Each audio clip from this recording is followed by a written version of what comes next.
Bismillahirrahmanirrahim. Assalamualaikum warahmatullahi wabarakatuh. Alhamdulillahi rabbil alamin. Wassalatu wassalamu ala rasulillah wa ala alihi wa sahbihi wa man tabi'ahum bi ihsanin ila yaumiddin wa ba'd.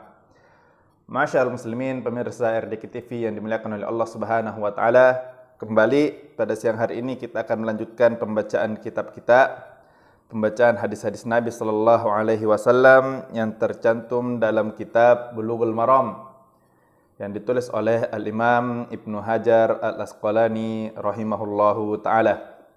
Dan seperti biasanya kita membacakan syarah dari hadis kitab Bulughul Maram ini yang ditulis oleh Al-Imam Abdullah bin Abdurrahman Al-Bassam dalam kitab beliau Tawdihul Ahkam. Tayyib, sekarang kita masuk ke hadis yang ke-30, masih dalam bab wudu. Masih dalam bab wudu terkait dengan pembahasan thaharah atau bersuci. Kami bacakan hadisnya, hadis yang lumayan panjang. Qala Nabi sallallahu alaihi wasallam atau qala al-muallif rahimahullah wa an Humran anna Uthman da'a biwadu'in faghasala kaffaihi thalatha marratin thumma tamadmada wastanshaqa wastanthar thumma ghasala wajhahu thalatha marratin thumma ghasala yadahu al-yumna ila al-mirfaq thalatha marratin thumma al-yusra mithla dhalik thumma masaha bi ra'sihi thumma ghasala rijlahu al-yumna ila al-ka'baini thalatha marratin thumma al-yusra mithla dhalik thumma qala ra'aitu Rasulullah sallallahu alaihi wasallam tawadda'a nahwa wudu'i hadza, muttafaqun alaih. Hadis yang ke-30, hadis yang diriwayatkan oleh sahabat yang mulia dari Humran. Dalam surah disebutkan Maula Utsman bahwa Utsman bin Affan radhiyallahu anhu pernah meminta air untuk berwudu.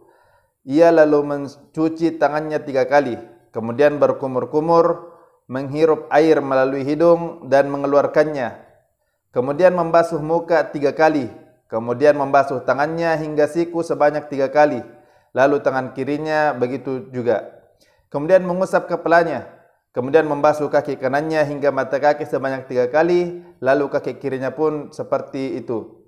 Kemudian ia mengatakan, aku melihat Rasulullah sallallahu alaihi wasallam berwudu seperti wuduku ini. Ya, muttafaqun alaih. Adapun hal-hal penting yang bisa diambil dari hadis ini yang tercatat atau tercantum dalam kitab Tawdihul Ahkam, yang pertama oleh penyusun kitab Bulughul Maram atau Imam Ibnu Hajar Al-Asqalani rahimahullah, hadis ini dijadikan sebagai dasar penting mengenai tata cara wudu. Lalu ia menempatkan hadis-hadis tentang wudu selanjutnya sebagai penyempurnaan hadis ini. Kedua, selayaknya bagi mereka yang ingin beribadah termasuk wudu dan bersuci untuk mempersiapkan segala sarananya sehingga tidak lagi mencarinya di pertengahan ibadah. Ketiga, saat akan berwudu disunnahkan membasuh kedua tangan sebanyak 3 kali sebelum memasukkannya ke dalam tempat air wudu. Pekerjaan ini merupakan sunnah yang disepakati oleh para ulama. Sebagai bukti bahwa pekerjaan ini hanya sunnah adalah ayat Al-Quran yang berbicara tentang tata cara wudu dan tidak menyinggungnya. Sekedar pekerjaan Rasulullah sallallahu alaihi wasallam saja tidak cukup untuk menunjukkan bahwa ia adalah wajib. Hal tersebut hanya menunjukkan bahwa pekerjaan itu adalah sunnah. Demikian kaidah usul fikih. Keempat, disunnahkan mendahulukan yang kanan saat mengambil air wudu. Dengan begitu tangan kanan yang memperoleh air terlebih dahulu. Kelima, kewajiban berkumur dan memasukkan air ke dalam hidung, karena mulut dan hidung termasuk yang disebut sebagai wajah yang telah ditetapkan kewajiban membasuhnya dalam ayat Al-Maidah. Keenam, berkumur dan menghirup air ke dalam hidung tidak dibatasi dengan 3 kali. Namun karena kita telah mengetahui bahwa kedua anggota tubuh tersebut bagian dari wajah, maka sunnah melakukannya 3 kali sudah cukup dengan keterangan yang berkaitan dengan pembasuhan wajah. 7. Disunnahkan mengeluarkan air yang telah dihirup ke dalam hidung atau dihukumi sunnah karena air tersebut boleh ditelan. Adapun yang dilakukan setelah bangun tidur, maka yang dimaksudkan untuk dhamir ha adalah istinsyak yang bermaksud membersihkan hidung. Kedelapan, sunnah membasuh wajah. berkumur dan menghirup air ke dalam hidung, membasuh kedua tangan dan membasuh kedua kaki sebanyak 3 kali. 9. Kewajiban membasuh kedua tangan hingga ke siku. Ke-10. Kewajiban mengusap kepala. Syekhul Islam rahimahullah mengatakan bahwa para tokoh ulama sepakat bahwa Rasulullah sallallahu alaihi wasallam membasuh seluruh kepala sebagaimana yang telah ditetapkan dalam beberapa hadis sahih.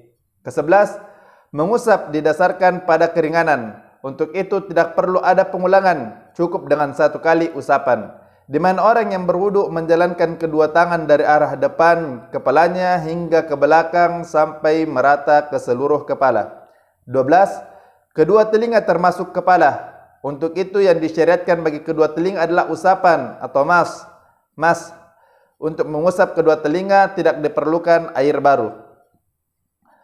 13. Apa yang dijelaskan dalam hadis tentang wudu Rasulullah sallallahu alaihi wasallam yang sempurna. Orang yang berwudu termasuk juga orang yang ingin melakukan ibadah selayaknya merenungkan 3 hal tersebut. Yang pertama, kepatuhan kepada Allah hingga masalah ibadah menjadi hal yang penting dalam hatinya.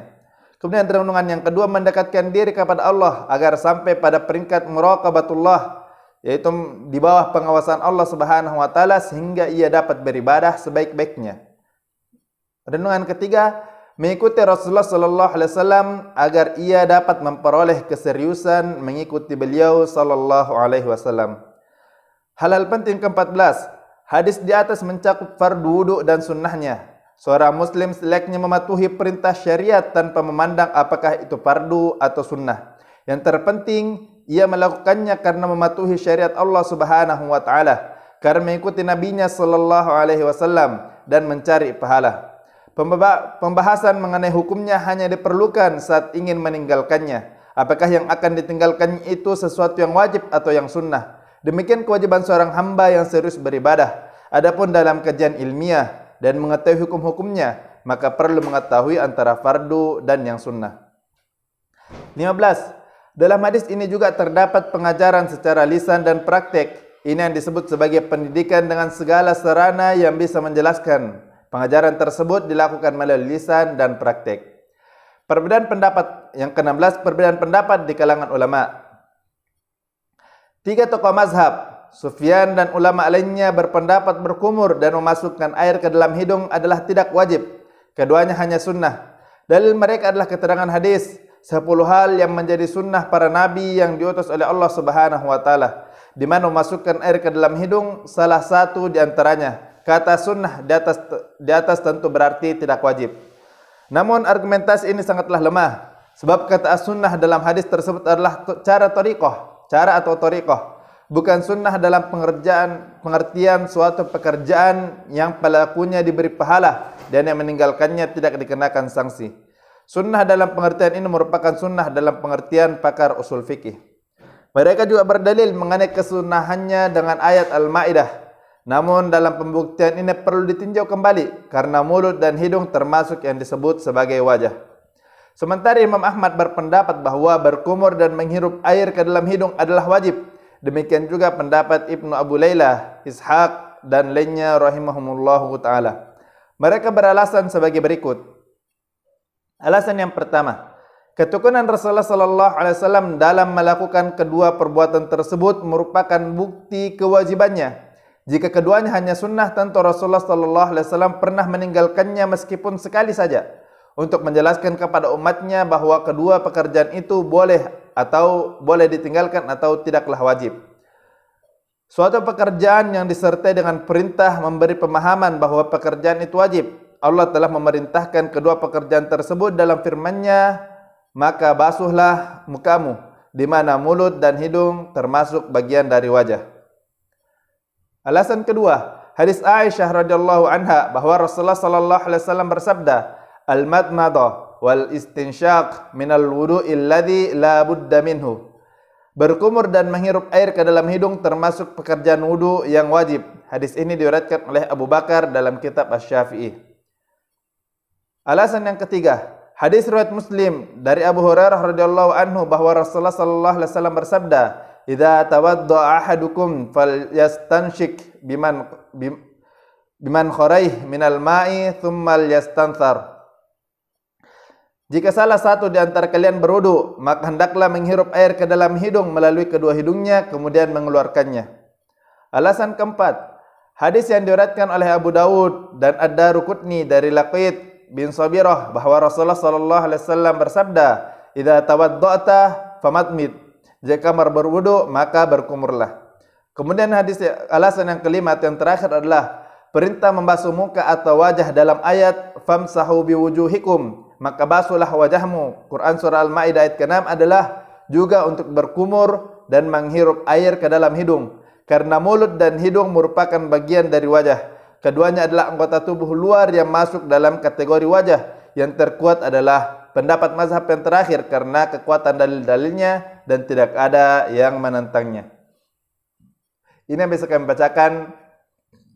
Lebih dan kurangnya mohon dimaafkan. Mudah-mudahan kita bisa mengambil manfaat dari apa yang kami bacakan barusan. Kita tutup dengan doa kafaratul majelis. Subhanakallahumma bihamdik, asyhadu an la ilaha illa anta astaghfiruka wa atubu ilaik. Wa sallallahu ala nabiyyina Muhammad wa ala alihi wa sahbihi wasallam. Assalamualaikum warahmatullahi wabarakatuh.